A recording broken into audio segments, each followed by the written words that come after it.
Hello, friends. Today we are going to read a chapter from Commentaries on Living by J. Krishnamurti, and the name of today's chapter is Silence. It was a powerful motor and well tuned. It took the hills easily without a stutter, and the pickup was excellent. The road climbed steeply out of the valley and ran between orchards of orange and tall, wide spreading walnut trees. On both sides of the road, the orchards stretched for fully 40 miles up to the very foot of the mountains.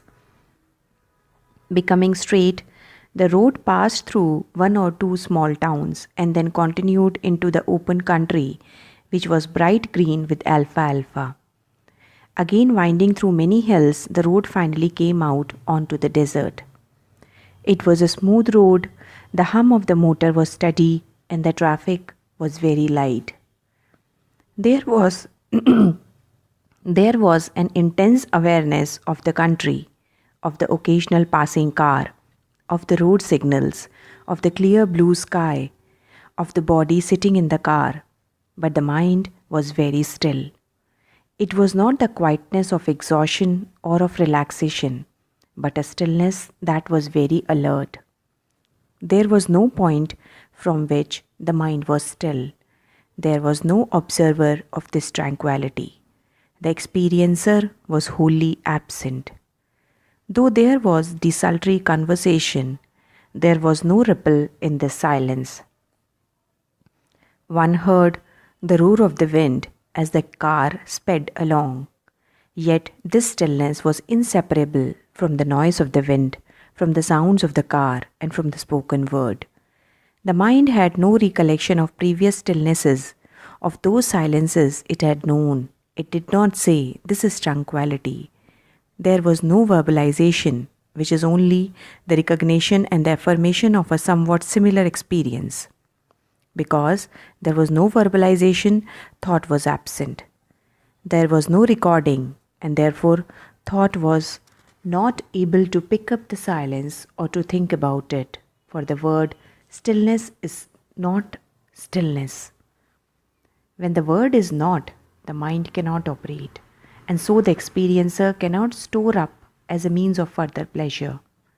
There was no gathering process at work, nor was there approximation or assimilation. The movement of the mind was totally absent. The car stopped at the house. The barking of the dog, the unpacking of the car, and the general disturbance in no way affected this extraordinarily silence. There was no disturbance, and the stillness went on. The wind was among the pines, the shadows were long, and a wild cat sneaked away among the bushes. In this silence there was movement, and the movement was not a distraction. There was no fixed attention from which to be distracted. There is distraction when the main interest shifts. But in this silence, there was absence of interest, and so there was no wandering away. Movement was not away from the silence, but was of it. It was the stillness not of death, of decay, but of life, in which there was total absence of conflict.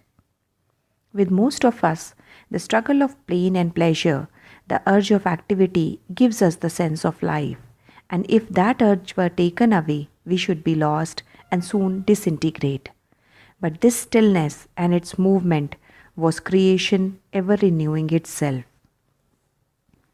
It was a movement that had no beginning and so had no ending, nor was it a continuity.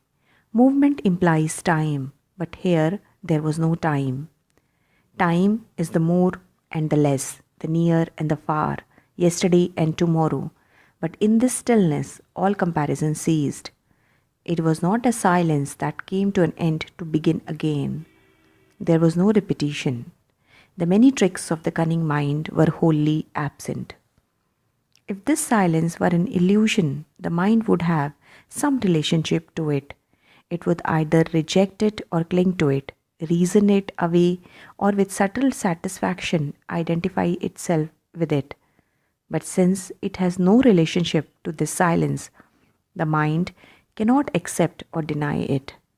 The mind can operate only with its own projections with the things which are of itself, but it has no relationship with the things that are not of its own origin.